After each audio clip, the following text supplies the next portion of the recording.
Welcome to the podcast Selling Real Estate with Kelly Cook, where we will discuss the latest and most relevant business strategies to help you do one thing extremely well: sell more homes.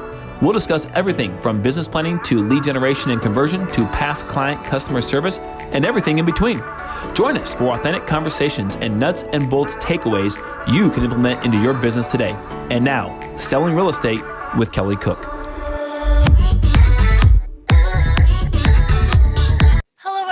And welcome back to another episode of Selling Real Estate with Kelly Cook. We got Kelly Cook in the building. How you doing, Kelly? What's going on, Elizabeth? Excited. I got my microphone back here. I'm kind of moving podcast stations around the office here. So I got that deep podcast sexy voice right now. Yeah, so it's smooth. It's smooth in here today. Very white. Perfect. So last week, we kind of talked about the looming election and what that might mean for real estate kind of in the short term and in the long term. Probably not too much change short term, but long term, you definitely want to look at some of the policies that are going to affect real estate over the next couple years. Our topic today kind of goes somewhat along with that. I mean, there are a lot of, not only with the election, there's a lot of questions there, but there's also a lot of economic uncertainty. People are, kind of scared. I mean, I know we're all over thinking about this whole COVID thing, but Yes, it's still here. It's still affecting our lives and affecting the economy, right? So, I mean, as a real estate agent, these are probably questions that you're getting a lot of people being wary of selling, wary of buying. Can they count on the economy staying where it is right now, going even lower? I mean, there are just a lot of questions with how this is going to go over the next couple months or year, right? So today we want to talk about kind of how you field those questions with making your clients feel, a little bit safer or assured while still giving them facts and answering all of that. So let's get into it. Kelly, how long do you think it'll take the economy to fully recover from COVID? From, all of the shutdowns, everything that's happened there, we've taken a big dip. When do you see us kind of climbing back up to where it was? Yeah, that's a good question. I mean, there's a study out. There's a lot of studies that are going on right now, right? So I think when you have situations like this that are really big, right? A worldwide pandemic, right? The economy, elections, etc. You really need to stick with the facts, right? I mean, there's a lot of emotion, as we all know, tied up in a lot of these things, right? Emotion is fine, but facts are facts, right? Emotion gets you to act, but facts should be based on how you act, right? You should base your actions around those facts, not necessarily how you feel. How you feel may not be what is reality, right? And then that just causes, obviously, problems in the future. So good question. And to answer that question, it's going to be April. No, I'm just kidding. No one has a date, right? April 19th, 2021. April 19th, 2021 is going to be perfect, it's all good. Right? You heard it here first. No, you did not hear that here first. Okay, that is not true because no one has that answer. However, in looking at the facts, a lot of these data is from Morgan Stanley, JP Morgan Chase, Goldman Sachs. They did a status study or study on the status of the economy. Either way you want to like that, you like that. But and they found that in the second quarter, they predicted that the V-shaped economy or rebound would occur. And the third quarter by the end of the third quarter, we would be fiscally on the housing economy back to where we were pre-COVID, if not ahead of it. And guess what? All those studies were right. We are surpassing, and we are past where we were pre-COVID, nationally speaking, on the housing prices. Very interesting. Also, they did a study here too that I found from John Burns Consulting, give him credit for this, right? And they interviewed hundreds of business owners around the country. And what they found is that the study by them is that 90% of business owners actually believe that the economy will return to normal within 1 to 3 months of the pandemic passing. Now, what they don't do is describe what that looks like, right? That is subjective in and of itself. Is the pandemic passing when we have a vaccine? I'm assuming that's got to be it, because let's be honest. I mean, as long as one person in the world has coronavirus, it's always going to be around, right? We have to just live with it, deal with it, et cetera. So I'm assuming they're saying when consumer confidence is up high enough because there is a vaccine that is effective.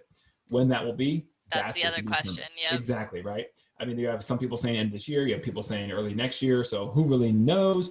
But one thing that's true is we're getting closer and closer, according to some of the pharmaceutical companies that are releasing clinical trials. All right.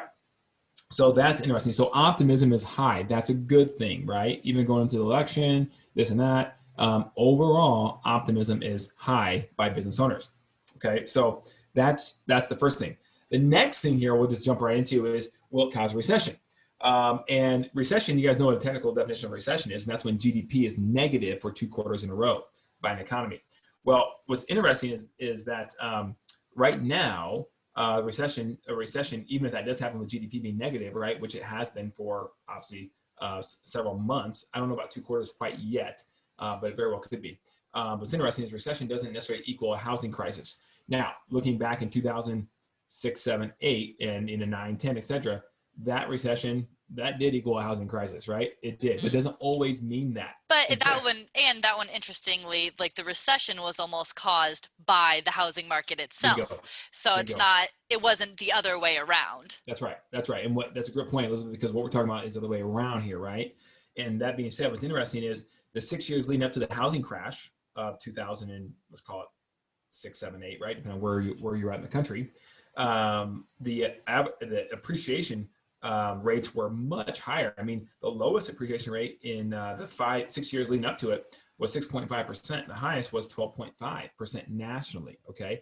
Now compare that by the previous 6 years leading up to today, and the lowest appreciation rate was 4.4%, excuse me, and the highest was just 6.4%. Now it's 2017. So now 2020 is going to probably blow it out of the water. But the point is the appreciation was skyrocketing at a much higher rate for 6 years prior to the housing crash, as opposed to it is today, right, nationally.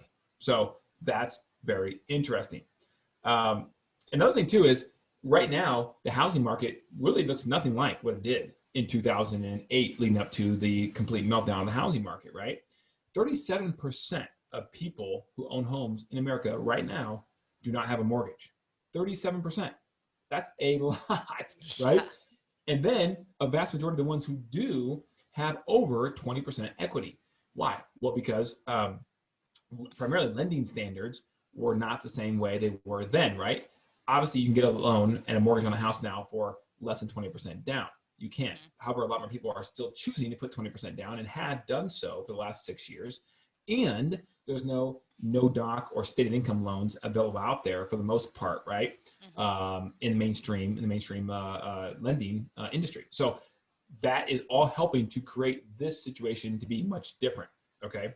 So the pandemic does not necessarily equal a recession, and it does not necessarily equal a housing fall off. So this is how you best got to address these questions to your clients when you're speaking to them about what's truly happening based on data and facts in the market today. Mm-hmm. Okay. Whereas a lot of people right now just are going off of whatever they're seeing on the local, news channel station, and there's just fear, right? And they're just letting that paralyze them from acting. And if you just look at the facts could back up that fear. But right now, based upon the fear that's being projected on most Americans right now through the media, it's not equaling the facts 100% or completely. It's just not. Right. And we just, at least specifically in the housing market and in the economy, is like, it's like, from what we were afraid of, it seems like it's doing kind of, especially with the housing market, doing the opposite. Like, I mean, I've said this before, but we had, a talk about, when this thing first started, like, oh my goodness, where is this going to go? A lot of agents were cutting back budgets, all of that stuff. And then, we were surprised by how much it didn't hinder the housing market really. So again, just kind of looking at those facts and all of that. One last question I have for you is, if an agent is dealing with a buyer who maybe, is afraid, a buyer or a seller who is afraid. And after we've, kind of dealt with all of those questions about, well, this is what the facts are about where the economy is going. And they have the question about, should I buy or sell right now? What should these agents be telling them? Like, is it a good idea? I mean, even though, yes, we have facts, like there is obviously still some uncertainty with it. But is there ever really not uncertainty in the economy, or, Right. No, it's a good question. Okay, so, and I don't want to give the canned answer here, but I will be sure to tell you that it honestly does depend on your local market conditions, right? for example, we did a study on the national housing market and economic conditions right now. And then we took the same data and we applied it to just Arizona, right, where we're at. Not completely different, but different. It is different. For example, I think the unemployment rate last time we saw it came out was around 8.1% or so, I want to say, somewhere around that ballpark. It is in the 8s. Arizona's is in the high 5s. We're 5.9%, right? So the unemployment rate in Arizona is much better than the overall national picture in the economy nationally. And then you want to look at your local conditions in terms of job growth as well, right? Not just unemployment, but job growth and corporations and company growth, bringing their companies into your city, right? Because that will obviously create jobs and create a much better, robust local economy, which those people need housing. And then you also want to look at, guys, your stats of the local housing starts and permits, right?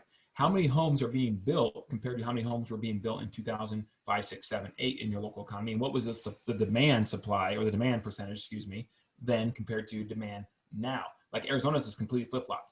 We had less demand, overabundance, I should say, of supply. We overbuilt in 2005, 6, 7, 8, and then boom, housing bubble pops, right?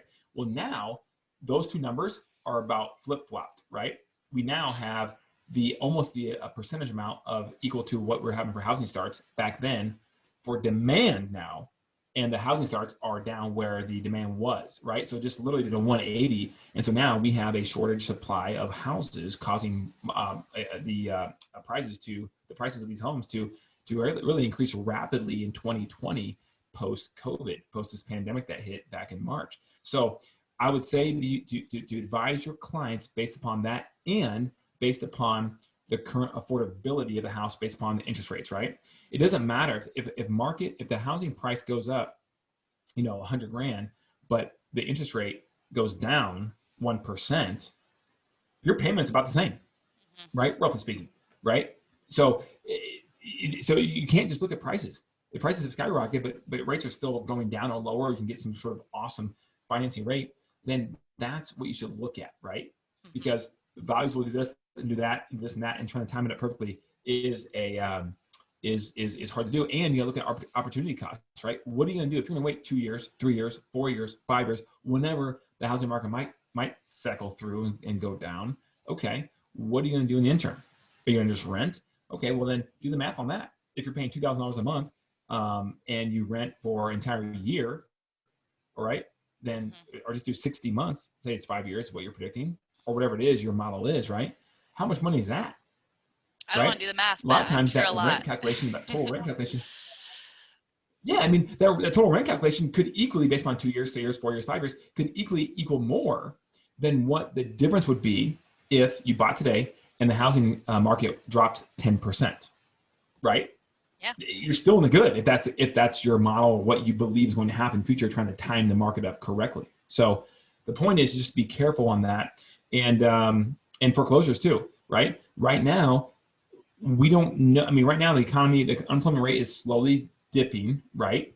So the hope is that no matter who gets in office or whatever happens, right? The hope is that the unemployment rate continues to decline and gets back to somewhat where it was prior to COVID happening. And if that happens before the end of the first quarter 2021, then the market could continue to run, because all these people who are in mortgage forbearance right now, their 12 months are going to be up approximately at the end of the first quarter of 2021.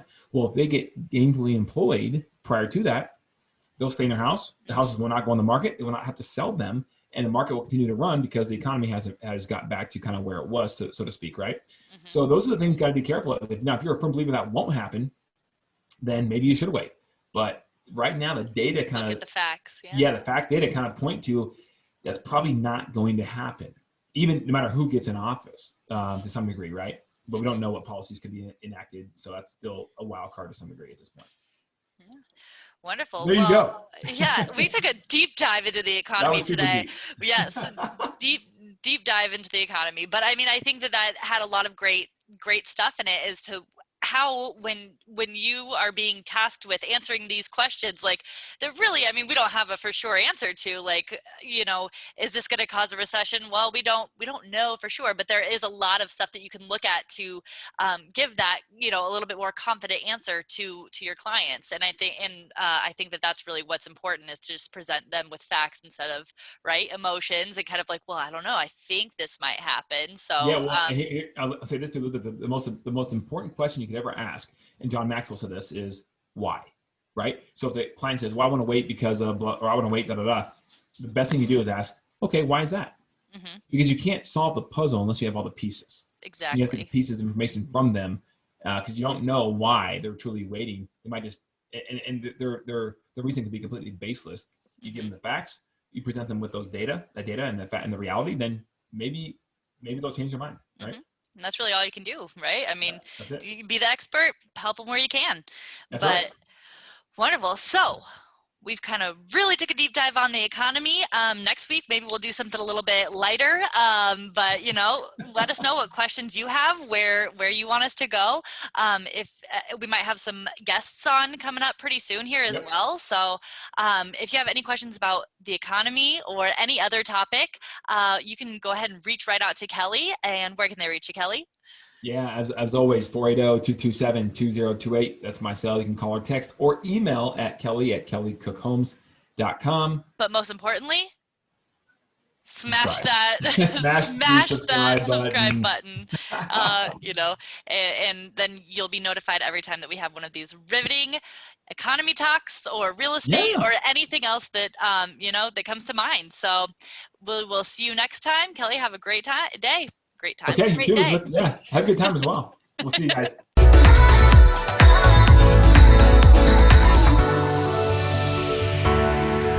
Welcome to the podcast Selling Real Estate with Kelly Cook, where we will discuss the latest and most relevant business strategies to help you do one thing extremely well: sell more homes. We'll discuss everything from business planning to lead generation and conversion to past client customer service and everything in between. Join us for authentic conversations and nuts and bolts takeaways you can implement into your business today. And now, Selling Real Estate with Kelly Cook.